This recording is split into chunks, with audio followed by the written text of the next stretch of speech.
नमस्कार, कच्चा चिट्ठा में आपका स्वागत है। मैं हूं आपके साथ अंशिका। आज कच्चा चिट्ठा भारत की कामयाबी से जल रही कांग्रेस का खोलेंगे। G20 में भारत की छवि खराब करने के लिए कांग्रेस ने अब क्या घटिया काम किया है, उसका खुलासा करेंगे। G20 की मेजबानी भारत के लिए सफलता की नई सीढ़ी है, लेकिन कांग्रेस को ये पच नहीं रहा है। कभी पार्टी झूठ फैलाती दिखाई देती है, तो कभी भारत की छवि को खराब करने और पीएम मोदी को टारगेट करने के लिए भारत के गरीबों का मुद्दा उठा देती है। लेकिन इस बार तो कांग्रेस ने हद कर दी। दिल्ली में हुई बारिश के बाद कांग्रेस ने भारत मंडपम में पानी भरे होने का वीडियो सोशल मीडिया पर शेयर करते हुए मोदी सरकार पर तंज कसना शुरू कर दिया। G20 सम्मेलन के दूसरे दिन विपक्ष का बवाल। मोदी राज में भारत की सफलता कांग्रेस को बर्दाश्त नहीं।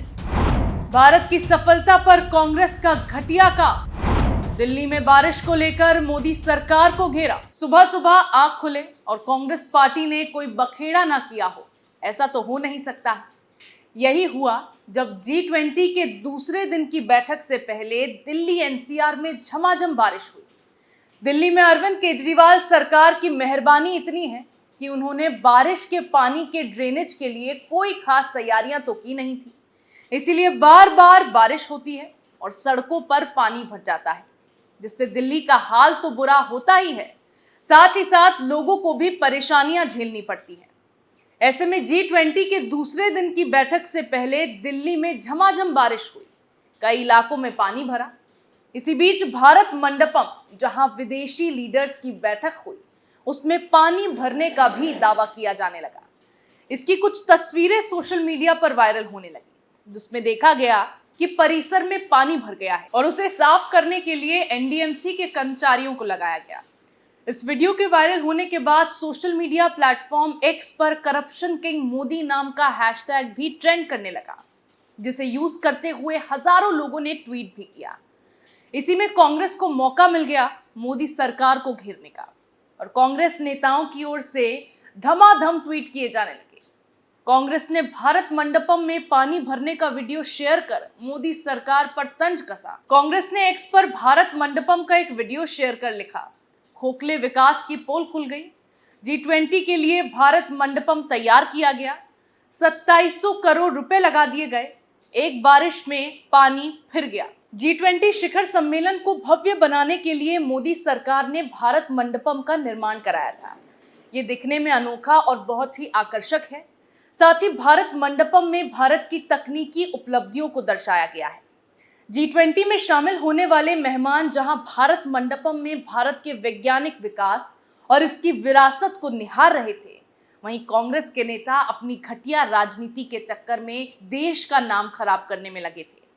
ऐसे ही पानी से भरे भारत मंडपम की वीडियो को सोशल मीडिया प्लेटफॉर्म X पर शेयर करते हुए भारतीय युवा कांग्रेस के अध्यक्ष BV श्रीनिवास ने लिखा, करोड़ों रुपए की लागत से G20 के सदस्यों की मेहमान नवाजी के लिए बनाए गए भारत मंडपम की तस्वीरें, विकास तैर रहा है। कांग्रेस नेता रणदीप सुरजेवाला ने कह डाला, मोदी सरकार ने गरीबों को तो पर्दे से ढक दिया, मगर कितनी भी शोबाजी करके अपनी करतूतों को नहीं ढक सकती। इसी भारत मंडपम कन्वेंशन सेंटर में प्रधानमंत्री नरेंद्र मोदी ने G20 सम्मेलन के पहले दिन अमेरिकी राष्ट्रपति जो बाइडेन, ब्रिटेन के प्रधानमंत्री ऋषि सुनक, ऑस्ट्रेलिया के PM एंथोनी अल्बनीज समेत 30 से अधिक देशों और संगठनों के नेताओं की मेजबानी की।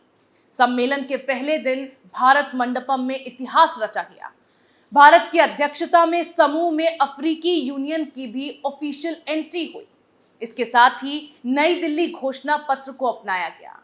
रूस यूक्रेन युद्ध पर अलग अंदाज में भारत की ओर से डील की गई, जिसमें इसे यूक्रेन में चल रहे युद्ध के तौर पर एड्रेस किया गया और रूस यूक्रेन के संवेदनशील मुद्दे पर सभी नेताओं को साझा बयान पर सहमत करना इसकी बड़ी उपलब्धि रही।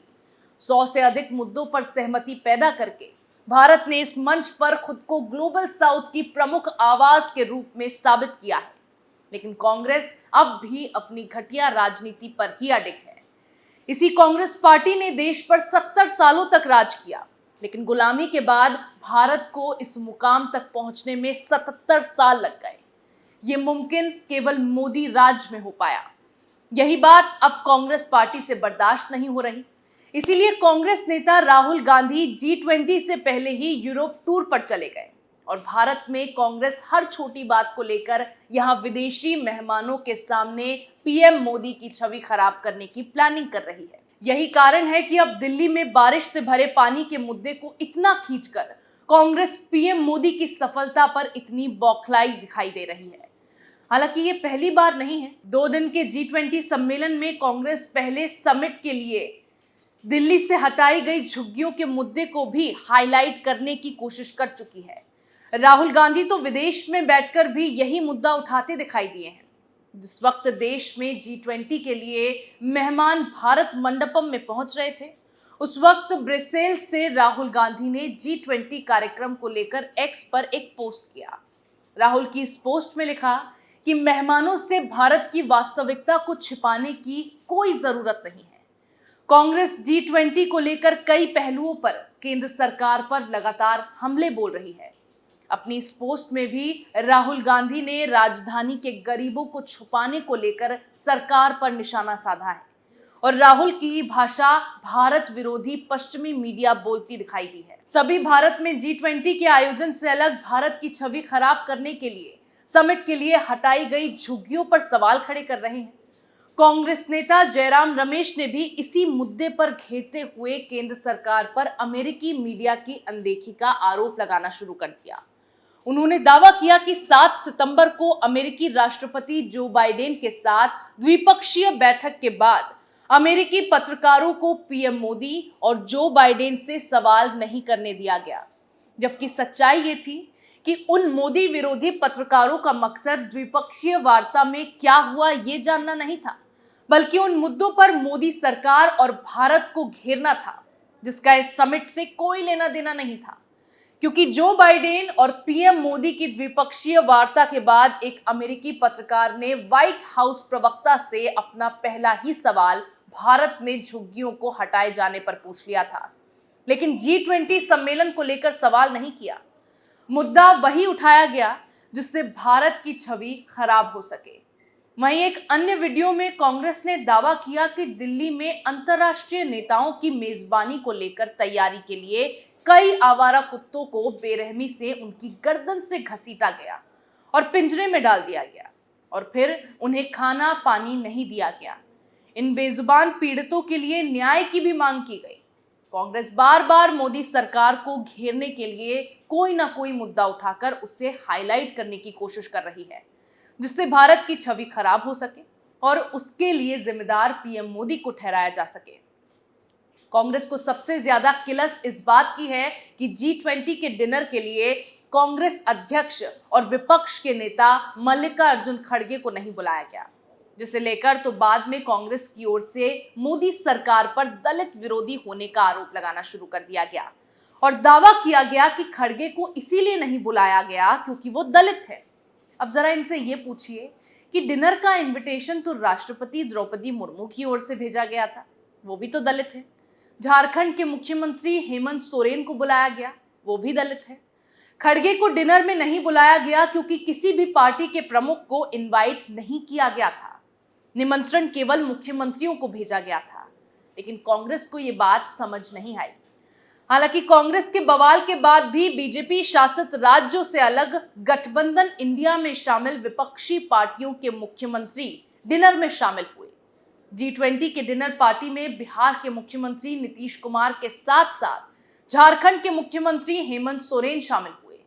पश्चिम बंगाल के मुख्यमंत्री, तमिलनाडु के मुख्यमंत्री M.K. स्टालिन, हिमाचल प्रदेश के मुख्यमंत्री सुखविंदर सिंह, महाराष्ट्र के सीएम एकनाथ शिंदे भी G20 के डिनर कार्यक्रम में पहुंचे। इतना ही नहीं, दिल्ली के सीएम अरविंद केजरीवाल, पंजाब के सीएम भगवंत मान, कर्नाटक के सीएम सिद्धारमैया, केरल के सीएम पिनरई विजयन, तेलंगाना के मुख्यमंत्री KCR, आंध्र प्रदेश के सीएम जगन मोहन रेड्डी भी डिनर कार्यक्रम में शामिल हुए।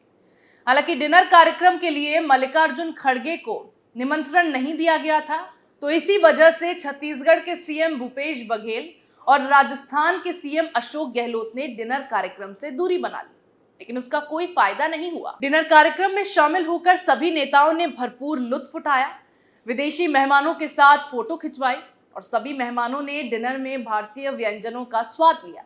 लेकिन कांग्रेस पार्टी इस पूरे कार्यक्रम की तस्वीरें देख देख कर किलसती रही। बहरहाल इन्हीं सब कारणों की वजह से कांग्रेस हर छोटे मुद्दे को बड़ा बनाकर मोदी सरकार को घेरना चाहती है, ताकि G20 में भारत की वाहवाही के बजाय मोदी सरकार के भारत में कामकाज को और सम्मेलन की तैयारियों पर सवाल उठाए जाए और विश्व भर में मोदी की छवि पर कलंक लग जाए, जिससे कांग्रेस अपने मोदी विरोधी एजेंडे में कामयाब हो सके। लेकिन पार्टी की ये घटिया चालें फेल हो गई और G20 सम्मेलन पूरी तरह से कामयाब रहा। कच्चा चिट्ठा में मेरे साथ फिलहाल इतना ही। नए मुद्दे के साथ फिर पेश होंगे, तब तक के लिए देखते रहिए कैपिटल टीवी। नमस्कार।